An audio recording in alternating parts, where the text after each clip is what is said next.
En aquel tiempo se acercaron a Jesús los fariseos y algunos escribas venidos de Jerusalén.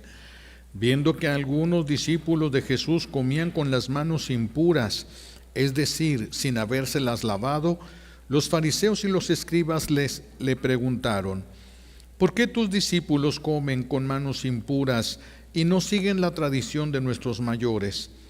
Los fariseos y los judíos en general no comen sin lavarse antes las manos hasta el codo, siguiendo la tradición de sus mayores.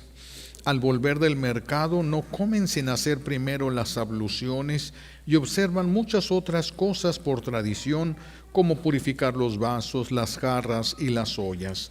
Jesús les contestó: qué bien profetizó Isaías sobre ustedes, hipócritas, cuando escribió: este pueblo me honra con los labios, pero su corazón está lejos de mí. Es inútil el culto que me rinden, porque enseñan doctrinas que no son sino preceptos humanos. Ustedes dejan a un lado el mandamiento de Dios para aferrarse a las tradiciones de los hombres. Después llamó a la gente y les dijo: escúchenme todos y entiéndanme. Nada que entre de fuera puede manchar al hombre. Lo que sí mancha al hombre es lo que sale de dentro, porque del corazón del hombre salen las malas intenciones, las fornicaciones, los robos, los homicidios, los adulterios, las codicias, las injusticias, los fraudes, el desenfreno, las envidias, la difamación, el orgullo y la frivolidad. Todas estas maldades salen de dentro y manchan al hombre. Palabra del Señor. Recibimos la bendición con la palabra de Dios.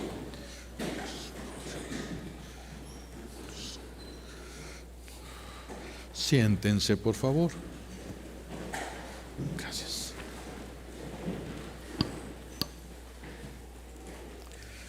Gracias.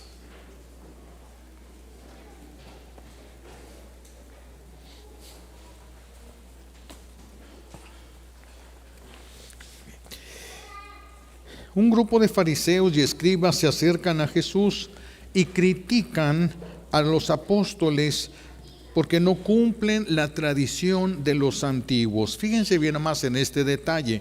Ellos no se quejan de que no cumplan los mandamientos de Dios. Se quejan de que no cumplan las tradiciones, las costumbres, las modas, porque las modas se van haciendo costumbres y las costumbres se van haciendo tradiciones. Y Jesús les quiere aclarar las cosas, quiere ponerles de frente a la verdad. Y les dice Jesús: ustedes dejan a un lado los mandamientos de Dios para aferrarse a la tradición de los hombres. Vamos a entender esto, porque sí lo vamos a encontrar todavía en nuestros tiempos. Se sigue cometiendo el mismo error del que Jesús se quejó. Estamos anteponiendo las costumbres de nosotros, de nuestros pueblos, de nuestras familias, por encima de los mandamientos divinos, por encima del bien a la misma familia. Y hay gente que no ha bautizado a su hijo. ¿Por qué? Porque quieren tener suficiente dinero para una fiesta. ¿Cómo van a hacer un bautismo? No se casan porque quieren primero juntar un dinero, porque quieren tener este salón, porque quieren tener esto. Tradiciones humanas. Dan despreciando a Dios por las simples tradiciones humanas. Pero fíjense hasta dónde van las cosas. El orden y la belleza reflejan a Dios. El orden y la belleza reflejan a Dios, pero la moda ahora rechaza a Dios. Las modas de ahora no solo no reflejan a Dios, sino que lo rechazan. Hay modas ahorita de parecer indigente. ¿Qué tiene de agradable eso? Yo no sé, pero hay gente que anda con pantalones rotos, hay personas que andan con zapatos rotos, no porque sea una necesidad, no porque no tengan para más, sino incluso compran la ropa rota. Hay tanta en el basurero, pero ellos van y mejor pagan para comprar ropa rota. Eso cuando una persona se viste con, no sé si aquí hay ahorita alguien así, espero que no. Cuando alguien se viste de esa manera, está abriendo puertas a espíritus de miseria. Está abrazando la miseria, está aceptando la miseria. Por eso llega la miseria. Por eso llega, no son cosas que acerquen a Dios, son cosas que alejan de Dios. Ahora es moda parecer muertos. Las muchachas se visten de manera que parece que estuvieran en agonía, ¿verdad? Ya de plano, como se pintan los ojos, como se pintan, pareciera. Yo les decía que a veces voy en el carro y me dan ganas de bajarme y ponerle los santos óleos, ¿verdad? Porque parece que en cualquier rato van a caer allí en la calle. Y esa es la moda. La moda es parecer muertos, parecer esto. Ahora la moda es lo ridículo. Lo ridículo, antes todo el mundo tenía miedo al ridículo, ahora es la moda, uno se pone un zapato de una y otro zapato de otro, y si se ve ridículo, anda la moda, nadie dice nada porque dicen que anda la moda. Lo extravagante también ahora se puso de moda, la moda es una locura. Y se permiten muchas de estas modas en las parroquias. No es inteligente seguir el mundo. Porque en el mundo hay muchas personas engañadas. Si algo hay en el mundo es engaño. Si nosotros no abrimos bien los ojos, vamos a seguir a una persona engañada. ¿Qué quiere decir? Que vamos a seguirlo a esa persona al mismo error en el que cayó. No podemos seguir a un mundo que no está siguiendo a Dios. No podemos nosotros. Hay una historia muy antigua un cuento muy antiguo, que nos ayuda a entender esta realidad de no podemos cerrar los ojos a la realidad solo porque los demás los quieren cerrar. ¿Sí? Este es un rey que le gustaba vestir muy bien, entonces pues compraba telas muy finas siempre, y un día llegaron unas personas con unas telas muy finas, ciertamente, y ya después le dicen: mire rey, hemos reservado esta tela solo para usted. Pero esta tela, y abren un baúl, que no había nada en el baúl, y hacen como que agarran una tela, como que la detienen entre los dos, entre varias personas, y le dicen: esta tela es una tela sumamente especial, riquísima, pero solo la pueden ver los inteligentes. Los demás no la pueden ver. ¿Verdad que es hermosa? Y pues el rey, para que no dijeran que no era inteligente: oh sí, qué bonita tela, sí, qué hermosa tela. Y entonces nosotros podemos hacerle un traje de esta tela para que ahora que va a ir delante de su pueblo con sus amigos, todos los inteligentes van a asombrarse cuando vean que usted trae esta tela. Mandó a hacer, compró esa supuesta tela, que no era nada, supuesta tela, porque nomás movían las cosas como si estuvieran agarrando una tela, pero no había nada. Y total que le dijeron que le habían hecho un traje, le pusieron supuestamente el traje y sale el rey. Y cuando iba por las calles, pues todos los que querían quedar bien con el rey le aplaudían al rey, hasta que un chiquillo lo vio y gritó: ¡éjele! El rey anda en calzones. Y sí es cierto, eso es lo que estaba pasando, pero nadie se lo quería decir. Todos estaban siguiendo. No podemos seguir a un loco, no podemos seguir a un engañado. ¿A dónde puede ir un engañado? ¿Puede ir hacia la libertad, hacia la felicidad? Imposible. Por eso no podemos seguir nosotros a los del mundo, lo que el mundo nos presenta. No podemos nosotros seguir a estos. Solo Dios conoce la verdad. Solo Dios nos puede hacer ver la verdad, porque la conoce. Él es la verdad. Solo Dios conoce el camino que tenemos que recorrer. Él es el camino. Él es el camino. Jesús dijo: yo soy el camino, la verdad y la vida. Él es.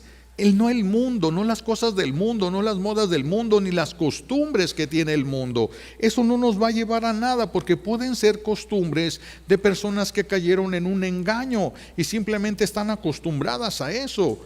Hasta la fecha nosotros aquí en México no hemos podido sacar del todo esas prácticas de las limpias. Esas prácticas que se utilizaban antes de que nosotros conociéramos la verdad, antes de que nos fuera revelada la verdad en Cristo, antes de que vinieran los religiosos a abrirnos los ojos aquí en México. El pueblo mexicano no tenía medicamentos, lo que tenía eran médicos brujos y hacían limpias para supuestamente quitarles mal a las personas, y hasta la fecha lo siguen haciendo. Hasta la fecha sigue siendo un negocio redituable. Muchas personas necesitan sentir o saber que les están haciendo una limpia. No hemos podido sacar de la iglesia católica. Fíjense, son muchos de la iglesia que aceptan eso y no deberían. No son prácticas propias de la iglesia católica. Son cosas contra la iglesia, son cosas contra lo que Cristo nos enseñó. Pero son costumbres, son tradiciones, y esas a veces tienen mucho peso en nosotros. Si nosotros dejamos que Cristo nos abra los ojos a la verdad, nos plante en nuestra realidad, entonces vamos a poder decidir, usando nuestra libertad, vamos a poder decidir qué es lo que queremos. Pero lo que tenemos que decidir no es lo que nos gusta o lo que nos daría un placer momentáneo. Nosotros, como somos eternos, tenemos que decidir hacia la eternidad, no solamente hacia el momento actual. Nosotros tenemos que decidir hacia la eternidad. Lo que decidamos ahora va a tener mucho que ver en nuestro futuro. Hace tiempo les ponía el ejemplo de algo que pasó aquí cerca desde San Diego. Una muchacha que sus papás murieron y se va a vivir, una joven se va a vivir con sus tíos, su tía, y entonces pues la tía la recibe con mucha alegría y le dice: yo te voy a ayudar para que entres a la universidad y estudies lo que tú quieras. Bueno, y sí se inscribe en la universidad, pero a los días llega ella y le dice: ¿sabes qué, tía? No me voy a poder quedar aquí, no voy a estudiar. ¿Y qué pasó?, le pregunta a la tía. Pues es que mira, tengo una amiga allá en Las Vegas y está trabajando en un restaurante de lujo y dice que le pagan muy bien y está viviendo muy bien. Entonces yo me quiero ir a vivir, a trabajar en ese restaurante de lujo. Y la tía la para en seco y la planta en su realidad. Con poquitas palabras, la tía nada más le dijo: dime, ¿qué es lo que prefieres? ¿Trabajar en ese restaurante de lujo o ir a comer en él? Eso depende de lo que decidas ahorita. Sí, es cierto. Tú no puedes decidirlo inmediato porque está bonito, porque es agradable, porque te la pasas bien, porque nosotros somos eternos. Los animales tienen que esforzarse por disfrutar día por día.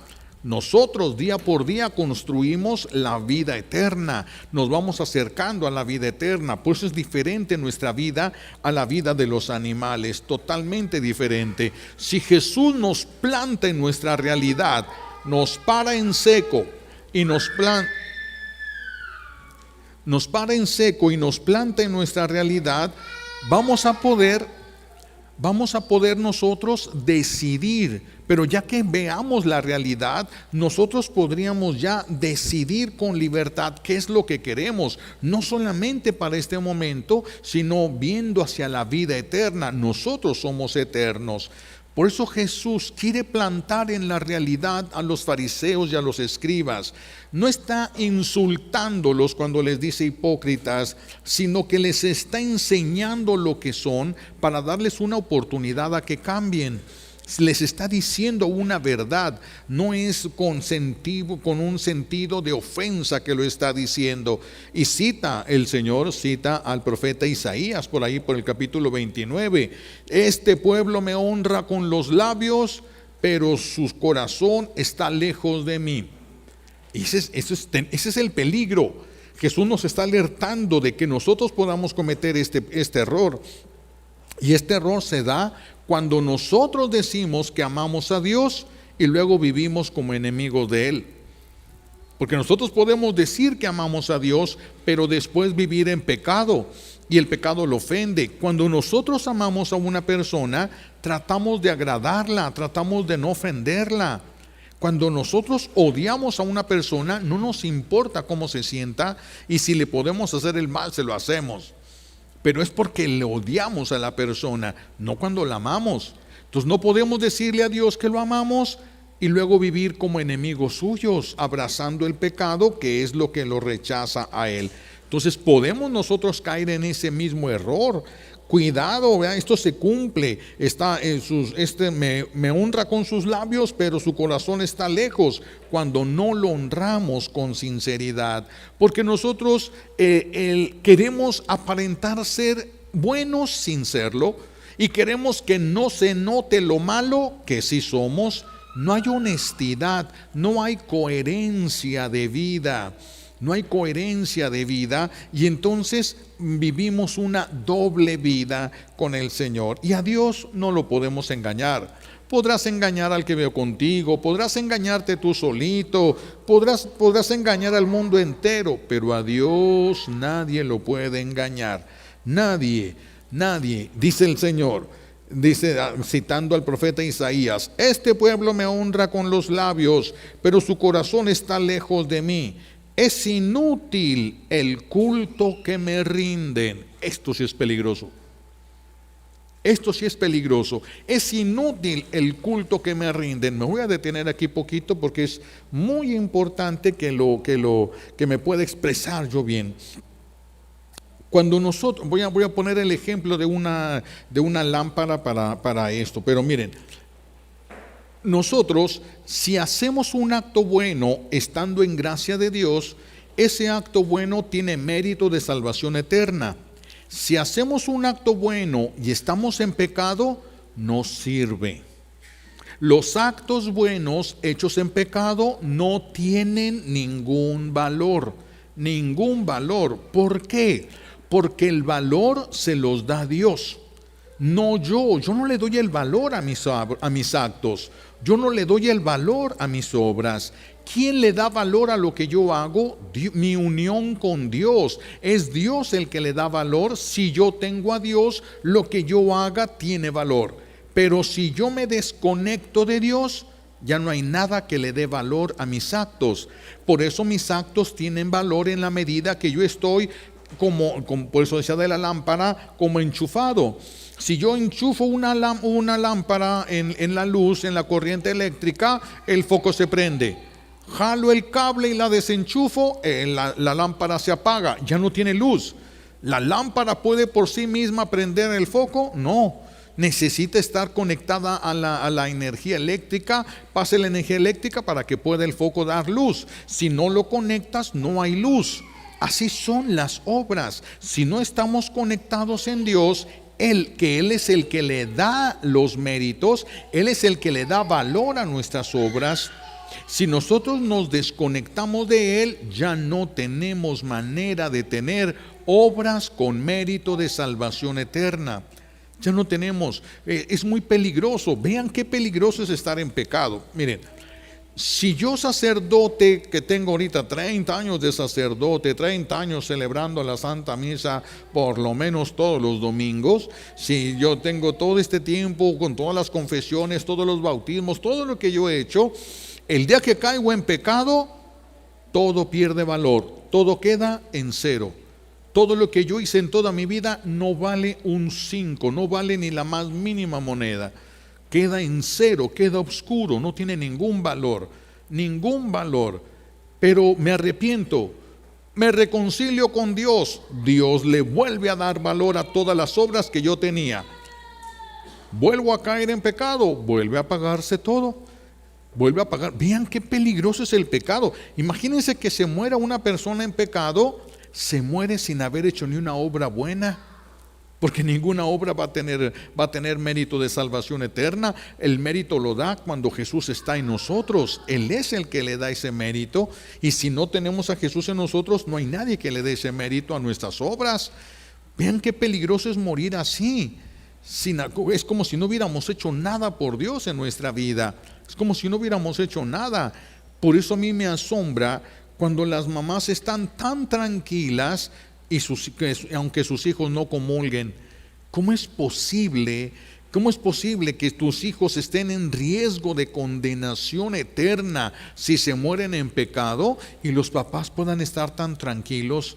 Yo no sé cómo le hacen, o no han entendido la realidad, o Dios no les ha puesto una hasta aquí, no les ha mostrado su realidad, o no la han querido de plano aceptar. Yo no sé qué puede hacer, eso solamente lo podrá juzgar Dios, pero es el gran peligro en el que estamos si nosotros estamos en pecado. Y algunas personas dicen, yo me confieso todos los domingos. Sí, pero a más tardar el lunes o martes ya cometiste un pecado, ya perdiste la gracia, ya se apagó la luz y toda la semana te la pasas a oscuras. ¿Qué pasaría si te mueres en esa semana? Te mueres sin méritos. ¿Se imaginan? Qué terrible es eso. Ahora, hay personas que dicen, al cabo que me confieso, se confiesan y al siguiente día caen en pecado, a los 2-3 días van a misa, se confiesan, vuelven a agarrar la luz, 2-3 días más, otra vez en pecado, otra vez en luz. ¿Qué pasa cuando están así? Miren, si una persona siempre está en gracia, siempre está en gracia, cuando se muera, ¿cómo va a estar? En gracia. Siempre está en gracia, cuando se muere está en gracia. Una persona siempre está en pecado. Cuando se muera, ¿cómo va a estar? En pecado, porque siempre está en pecado. Si una persona un día está en gracia y un día en pecado, otro día en gracia, otro día en pecado, otro día en gracia, otro día en pecado, cuando se muera, ¿dónde va a estar? ¿Quién sabe dónde le toque? Si le toca en pecado, se murió sin obras. Se murió sin obras, se murió sin nada, porque está en rechazo de Dios. El que abraza el pecado tiene que sacar a Cristo de su corazón. No puede dejar a Cristo en su corazón y al pecado. No se puede. Entonces, como sacamos a Cristo, Cristo, que es el que le daba valor a nuestras obras, nos quedamos sin nada. Nos quedamos sin nada. Vean qué peligroso es esto.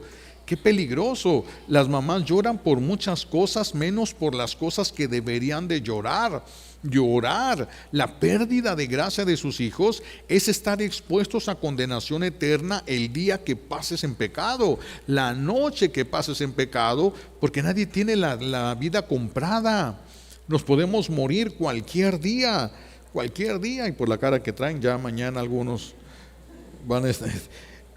Cualquier día podríamos llegar a morir, entonces tenemos que estar preparados todos los días nosotros, manteniendo, luchando, que el pecado no sea una forma de vivir, sino algo en el que caímos, pero no es algo que abrazamos, no es algo que aceptamos, sino es algo en lo que caímos.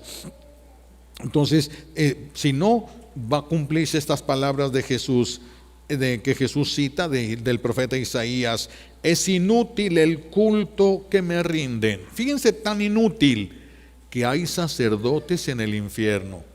Sacerdotes en el infierno. Y eso que los sacerdotes celebraban por lo menos todos los domingos, y comulgaban y hacían el bien y bautizaban, pero si tu corazón está lejos de Dios, si tú sacaste a Dios de tu corazón, aunque seas sacerdote, aunque seas obispo, ¿quién le da valor a tus obras? ¿Quién le da valor a tus obras? Nadie. Si no tenemos a Cristo en el corazón, nadie le da valor a lo que hacemos. Estamos perdidos. Éramos como zombies o muertos que están caminando como si estuvieran vivos, o personas casi muertas ya que apenas se arrastran cuando van ahí, cuando salen. Por eso hay sacerdotes en el infierno, porque aunque hacían el bien, su corazón estaba fuera, su corazón no estaba puesto en Dios. Tal vez amaron a una persona de manera exagerada o de manera desordenada, cuando debieran de haber dado todo su corazón a Dios, pero lo hicieron así. Bueno, pues todo lo que celebraron y lo que hicieron no es de Dios, y como no fue hecho por amor a Dios, ¿cómo le da Dios valor a esas obras? Además, muchos, aparte de eso, desviaron la doctrina de Cristo, y en lugar de hablar de la doctrina de Cristo, hablaron de sus propios criterios, hablaron de lo que ellos quisieran que fuera la doctrina de Cristo, hablaron de eso, de los criterios humanos, de las tendencias, de las modas, de las cosas que ahora se están hablando. Y eso nos puede pasar a todos. A nosotros que estamos ahorita aquí, también esto nos puede pasar. Podemos venir a la Santa Misa, pero sin soltar el pecado, sin dejar el pecado. Y viene la gente a la Santa Misa para que su conciencia se tranquilice, para no sentirse tan mal, para no sentirse tan lejos de Dios. Pero el culto es inútil. Estas misas, entonces, aquí esto es muy importante también. Si estoy en pecado, entonces ni para qué hacer el bien.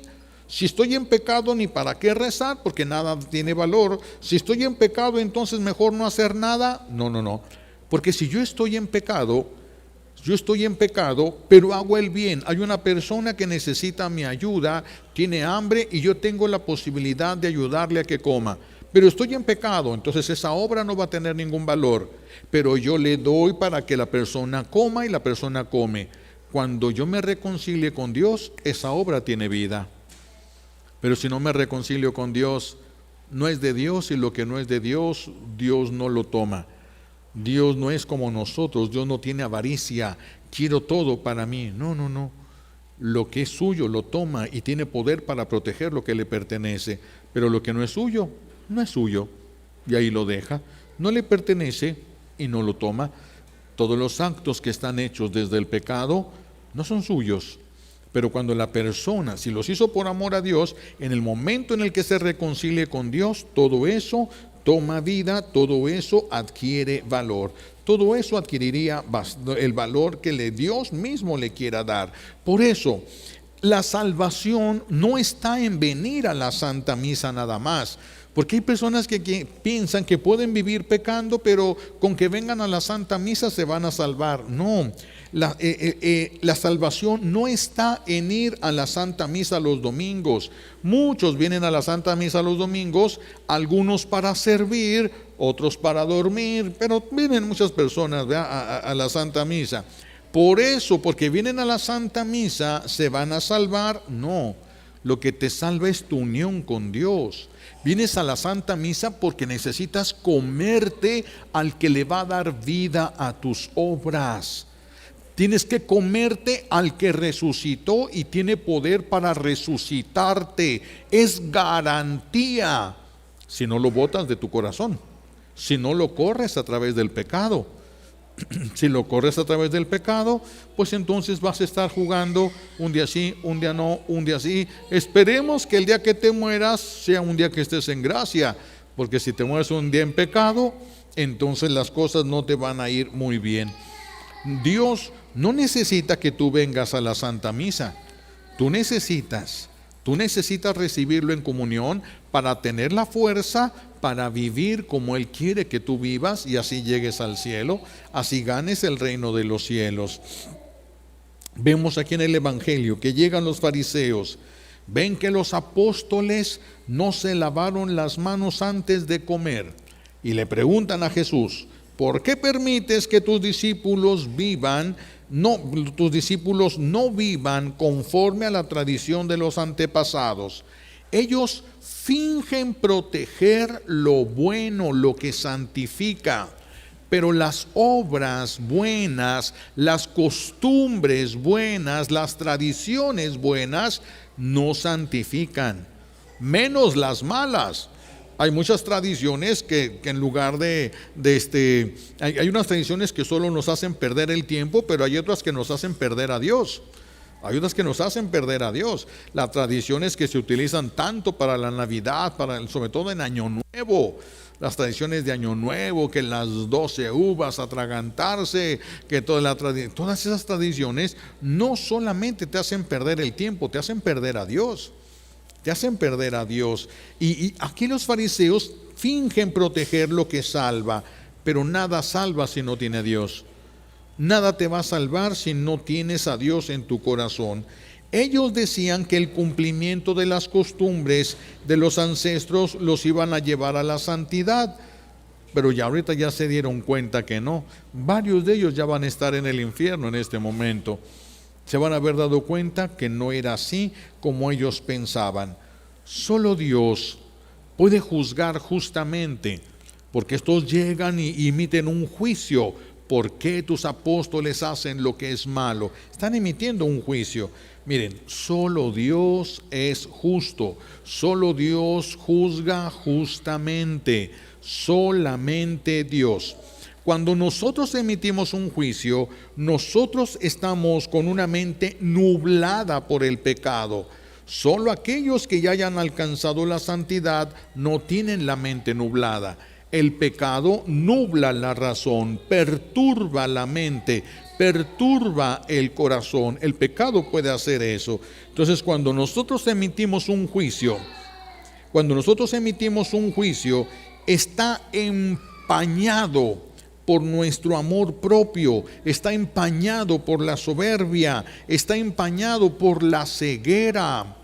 Porque si tú haces algo malo contra mí, yo veo lo que tú haces, pero yo no veo por qué lo haces. Y entonces ya no tengo completa la información. Por lo tanto, yo no puedo juzgarte porque no tengo completa la información. ¿Quién es el que puede juzgar? Dios. Él sí juzga justamente. A nosotros se nos puede pasar la mano o nos podemos quedar cortos. Difícilmente podríamos ser verdaderamente justos. Difícilmente podríamos llegar nosotros a ser verdaderamente justos. Si nosotros practicamos todas estas obras de caridad, materiales y espirituales, y hacemos oraciones, pero nuestro corazón no quiere dejar el pecado, no quiere dejar el mal, no va a servir de nada las buenas obras que nosotros hagamos. Entonces, ¿vale la pena hacerlas? Pues sí, si alguien viviera en pecado, entonces tiene que hacer muchas obras de caridad, muchas obras buenas, con la esperanza de que un día pueda solucionar su problema y reconciliarse con Dios. Con esa esperanza, porque si nunca va a dejar el pecado, entonces ¿para qué perder el tiempo haciendo el bien? ¿Todos se van a condenar? ¿De qué? ¿Para qué perder el tiempo de esa manera? Pero si quieren salvarse y están buscando la manera de hacerlo, pueden entonces hacer el bien, aunque de momento estén en ese mal. Porque hay personas que aunque quieran solucionar, en este momento ya no pueden solucionar nada. No es el momento adecuado para solucionar. Entonces se van a tener que esperar, y por eso habría que, de todos modos, aunque estén en pecado, esforzarse por hacer el bien, con la esperanza de un día solucionarlo todo y todas sus obras adquieran vida. Todas sus buenas obras adquieran vida. ¿Sí? Acuérdense que Jesús nos decía en una de las parábolas que ese día, el día del juicio, dice: ese día me gritarán: Señor, Señor, ábrenos. Nosotros comimos en tu mesa, nosotros te predicamos en las plazas. Y dice Jesús: y yo les contestaré. Fíjense, a los que se sentaron en su mesa y a los que lo predicaron a él en las plazas: no los conozco, aléjense de mí los que hacen el mal. El pecado. Qué peligroso es el pecado. ¿Cómo se puede entender que los papás, que las mamás puedan dormir tranquilas mientras sus hijos están en pecado? Que salgan a la calle estando en pecado. Están en peligro. Están en peligro. Desde que llegue el momento en el que el niño ya debe de estar preparado para comulgar, desde ese momento empieza a correr cuenta de una deuda, no del niño, porque el niño no le corresponde buscar prepararse y buscar alimentarse de Dios. Cuando es niño y es pequeño, eso le toca a los papás. El pecado de los papás, el pecado no es de los niños. Si un niño pequeño, un niño de 6, 7, 8 años, le dice a su papá: vamos a misa, y el papá después, no es pecado del niño. Él no tiene autoridad sobre su padre ni se puede ir solo. Él tiene que obedecer.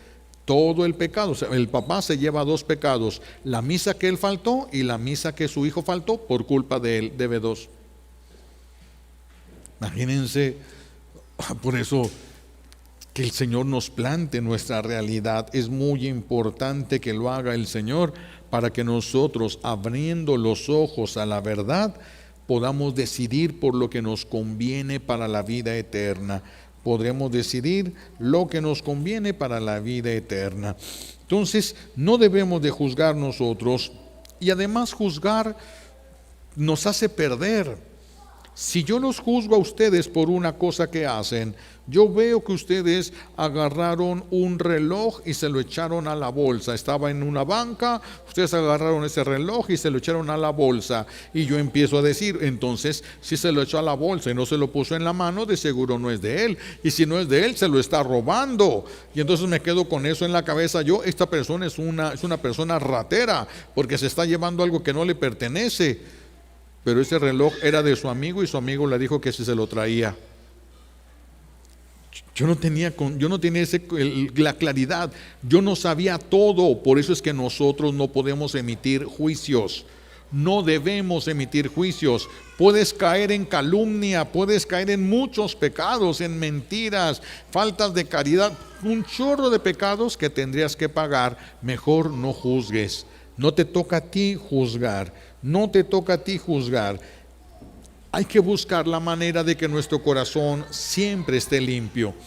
Que si llegamos a caer en pecado, nos levantemos luego del pecado. Inmediatamente nos levantemos. No le demos oportunidad al pecado de que vaya siendo un nido en el corazón de nosotros. Inmediatamente después de pecar tenemos que levantarnos lo más pronto que nosotros podamos. Y es muy importante mantener nuestro corazón limpio, pero limpio de acuerdo a los conceptos de Dios, no de acuerdo a los que nos rodean, de acuerdo a los conceptos divinos, limpio desde el punto de vista de los 10 mandamientos. ¿Por qué esto? Recordemos a la Verónica, aquella mujer que se coló entre los soldados y le puso ese paño en el rostro a Jesús. Fíjense nada más las cosas. Los soldados tenían órdenes de llevar a esas personas, no solo a Jesús, sino al que llevaban hasta el Calvario. Tenían orden de cuidar que no se fuera a morir y que nadie lo fuera a matar hasta que llegara al Calvario y que se muriera en la cruz. Así de que los soldados no dejaban entrar a nadie, por eso iban varios soldados. No iban ahí solitos o un soldado nada más, no, iban varios soldados acompañando. Por eso en el caso de Jesús agarraron a Simón Cirineo obligándolo a que le ayudara para que no se muriera antes, que llegara hasta la cruz y que todos lo hubieran crucificado. Esa fue la intención de ellos. Entonces la Verónica, ¿cómo le hizo para pasar a los soldados? Nadie sabe cómo le hizo. Agarraría un momento de descuido, pasaría, la golpearía, no sabemos nada. Lo que sabemos es que ella se compadece de Jesús, porque el rostro de Jesús está lleno de sudor, de lágrimas, de sangre, de polvo, ya se había caído varias veces. Entonces estaba su rostro, no podía ni ver casi Jesús al caminar. Entonces ella se mete, saca un paño que traía y se mete. ¿Cómo le hizo? Repito, no sabemos lo que hace el amor, ¿verdad? Se mete ella entre todos, llega a Jesús y le pone el paño en la cara. No le limpia así porque está dañado, está inflamado el rostro y está ahí tierra, entonces no podía hacer eso ella. Le pone el paño para que lo que al paño alcance a absorber nada más, y eso es lo que le iba a ayudar ella. Por supuesto que llegó con el rostro de Jesús, le puso el paño y la sacaron los soldados. ¿La golpearían o no? No sabemos, no dice la historia eso, no nos platica la historia. Pero la tradición dice que después de que Jesús es sepultado, la Virgen regresa a Jerusalén con todos, ella está en un cuarto y llegan con el paño de la Verónica, porque era del grupo de los de Jesús, conocía a todos. Entonces llegan con el paño y se lo enseñan a la Virgen, porque quedó el rostro dibujado en el paño ese. Cuando la Virgen lo ve, dicen que agarró ese paño, lo puso frente a ella, se pone de rodillas y no se levantó de ahí hasta que su hijo resucitó. Viendo el rostro desfigurado de su hijo como lo había visto allí en la pasión, ella se queda viendo a Jesús ahí. Quedó impregnado el rostro, se nota perfectamente. Nadie te tiene que decir, mira, aquí es esto. No, es que el que lo ve lo nota. Ahí está un rostro, el rostro de Jesús, ahí está. Sí, entonces ella hizo esto. Nosotros tenemos que tener limpio el corazón, Porque nosotros necesitamos que el rostro de Jesús se impregne, se marque en nuestro corazón, se marque aquí y se note. No solamente que yo lo note, que todo el que se acerque a mí lo note. Entonces necesitamos que ese paño esté limpio. Imagínense si el paño que hubiera sacado Verónica hubiera estado sucio, al ponérselo a Jesús, lo sucio del paño se hubiera quedado y hubiera distorsionado la imagen. No se hubiera visto el rostro de Jesús como se veía. No se hubiera visto el rostro de Jesús. Igual nosotros, para que se vea el rostro de Jesús, tenemos que dejar el pecado. Mientras no dejamos el pecado, es inútil el culto que me dan. Pero ese culto va a tomar vida el día que te reconcilies con Dios. Por eso nadie puede decir, estoy en pecado, ya no sirve que yo haga nada. Nadie puede decir eso, a menos que diga, estoy en pecado, no pienso dejar el pecado, me moriré en pecado. Sí, ya ni para qué haga cosas buenas, ¿para qué? No tendría ningún sentido, ningún valor. Para él sería una pérdida de tiempo. Una pérdida de tiempo. Entonces por eso hay que limpiar nuestro corazón. Esto es lo que nos vamos a llevar para trabajar esta semana. Revisa de qué se ensucia tu corazón y cuánto tiempo pasa para que tú limpies todo tu interior regresando a Dios. ¿Cuánto tiempo pasa después del pecado? ¿Cuánto tiempo pasas en pecado? Revisa si eres de los que están un día en gracia, otro día en pecado, otro día en gracia, otro día en pecado, otro día en gracia, otro día en pecado. Porque algunos pensarán, al cabo que antes de morir me confieso. Mis hijos, hay veces que no hay sacerdotes ni para remedio. No hay sacerdotes en ningún lado. En ningún lado. No sabes si vas a encontrar algo así. Por eso la necesidad de estar nosotros siempre limpios de corazón, siempre limpios, que cada vez Cristo se vaya notando más, pero que todos los que me rodean lo noten, no nada más yo, sino que todos los que me rodean lo vayan notando, lo vayan sintiendo, porque yo me estoy llenando y llenando y llenando de Él. Llegue un momento en el que los demás lo sientan, lo perciban dentro de mí, lo perciban. Esa es la tirada. Revisen por eso, si los que se acercan a ti, ¿qué se encuentran en tu corazón? ¿Se encuentran a Cristo o encuentran el mundo? ¿Qué encuentran en tu corazón? Encuentran el fútbol, encuentran los deportes. ¿Qué encuentran los demás que se acercan a ti? ¿Qué encuentran los demás? Eso es lo que necesitan revisar. Una de las cosas que les invito a revisar. Otra cosa que también es importante que mediten. Cuando hay un momento en la Santa Misa en la que se traen las ofrendas. Antes, algo que se terminó, se acabó. Pero antes se ponía una canasta ahí en la parte de atrás y cada quien llegaba y traía algo, lo que fuera, las cosas más sencillas, una bolsita de sopa de pasta, cosas así de sencillitas, y la ponían ahí en esa canasta, y en el momento de las ofrendas pasaban para traerlo porque era la ofrenda. Esto es bien importante. Porque en la Santa Misa debe haber un intercambio de dones. Nosotros le damos a Dios de lo que Él nos ha dado y Él nos da a su Hijo. No solo Él, nosotros le damos de lo que Él nos ha dado y nos ha dado la vida. Por eso también tiene que ir nuestra vida. No solamente algo material, nosotros tenemos que ser la ofrenda que Dios reciba. Yo, tú, tu vida, nuestra vida tiene que ser la ofrenda. De esta manera Dios recibe y nosotros recibimos. Ahora, si la persona que viene a la Santa Misa está en gracia de Dios, entonces está unida a Dios como carne viva. Cuando yo, sacerdote, tomo el cuerpo de Cristo sacramentado, su sangre sacramentada, y la elevo para ofrecérsela al Padre, tú eres el cuerpo de Cristo, te estoy ofreciendo también a ti, porque los bautizados somos el cuerpo místico de Jesús. Pero si estás en pecado, no te puedo ofrecer. estás muerto. Estás muerto, no tienes a Dios. ¿Cómo te ofrezco? Esos no pueden ser ofrecidos en la Santa Misa. ¡Qué pérdida tan grande!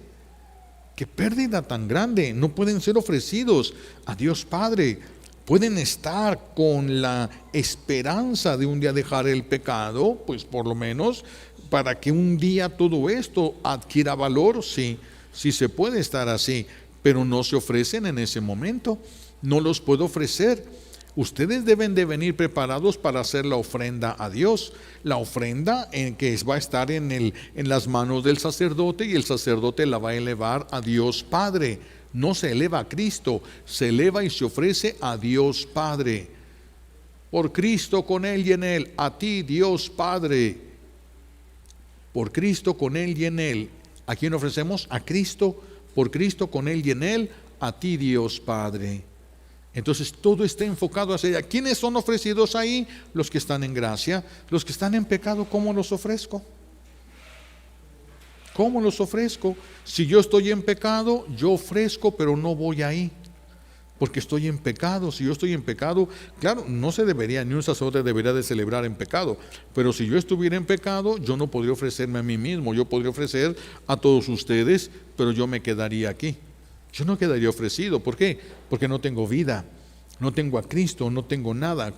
¿Quién me introduce a la presencia del Padre? Si no es Cristo, lo desprecié, no hay quien me meta al cielo.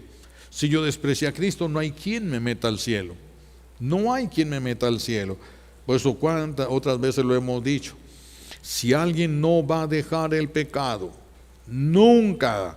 Si una persona dijera, yo sé que esto es pecado y yo quiero estar en el pecado y nunca dejaré el pecado, esa persona no deberían de hacer oración. ¿Por qué? Porque si hace oración, la gracia le va a hacer la guerra cuando quiera pecar. Y esas personas necesitan pecar al máximo, porque lo único que van a conocer de felicidad es lo que conozcan en el mundo. Lo único que van a conocer de placer es lo que conozcan en el mundo. Y cuando se acabe su vida, se acabó toda paz, toda vida, toda felicidad, todo se acabó. Entonces, si alguien está abrazando el infierno, pues no pierda el tiempo haciendo oración y yendo a misa, porque eso no le va a dejar pecar a gusto. Imagínense, si no va a ganar el cielo, si no va a disfrutar el cielo y no disfruta la tierra. Decía mi abuela, ¿verdad? Pobre del pobre que al cielo no va, fregado aquí, fregado allá. Entonces, eso hay que evitarlo. Tú eres ofrenda. ¿Cuántas veces te has quedado aquí cuando has ido a misa? Que te has quedado aquí, me refiero, el sacerdote elevó la ofrenda, le ofreció al Padre, y si yo estoy en pecado y algunos están en pecado, los que estamos en pecado nos quedamos aquí, no quedamos ofrecidos. No se puede ofrecer el pecado. No se puede ofrecer el pecado. Qué caro es el pecado, qué caro. Pero si ustedes han llegado a caer en eso, pídanle al Señor esta semana encontrar la forma de dejar el pecado, encontrar la forma de corregir la vida, encontrar la forma de corregir aquella decisión equivocada. Dios sí tiene todos los caminos. Dios conoce todas las formas como se puede solucionar un error humano. Dios sí lo sabe. Nosotros no, si no ya lo hubiéramos solucionado. Nosotros no sabemos cómo solucionarlo. Pídanle al Señor que les permita ver cómo lo pueden solucionar y les dé la fortaleza para poder solucionar, para llegar a solucionar las cosas y empezar a darle gloria a Dios, empezar a vivir de tal manera que termines en el cielo después que te mueras, no que te quedes aquí y cuando te vayas a misa pues los demás sean ofrecidos y tú te tengas que quedar aquí en las cosas del mundo. Hay que tener cuidado. ¿Y será que Dios no acepte la ofrenda de alguien? Acuérdense de Caín. Caín ofreció y Dios no aceptó la ofrenda de Caín. Por eso se llenó de celos y de coraje contra su hermano, porque la ofrenda de Abel sí fue aceptada por Dios, la ofrenda de Caín no fue recibida. Y eso nos puede pasar también a nosotros. Esto nos puede pasar también a nosotros, a todos, a nosotros los sacerdotes, a todos los laicos, a todos los que vamos a la Santa Misa, podemos ir inútilmente. Podemos ir inútilmente si es que somos conscientes del pecado y si no lo queremos dejar bajo ninguna circunstancia y no hubiera solución para ese pecado. Entonces sí. Entonces los invito a que piensen en esto, Y por último, para pensar también en la casa, cuando algo o alguien te moleste, recuerda, solo Dios juzga justamente. No emitas tu juicio sobre aquel que te hizo daño, porque te puedes equivocar y si te equivocas lo vas a tener que pagar. Solo Dios juzga justamente. Puede ser que a mí se me haga que esa persona quiere, solo Dios juzga justamente. Entréguenselo a Dios, déjenle las cosas a Dios. ¿Por qué? Porque Él conoce todo el contexto y Él sabe qué tan malo o qué tan bueno es un acto. Solo Dios lo sabe, nosotros no. ¿Él puede dejárnoslo saber? Sí. ¿Él puede dejarnos saber lo que Él sabe? Sí. En algunas ocasiones el Señor me ha permitido que yo sepa cosas que Él sabe de una persona.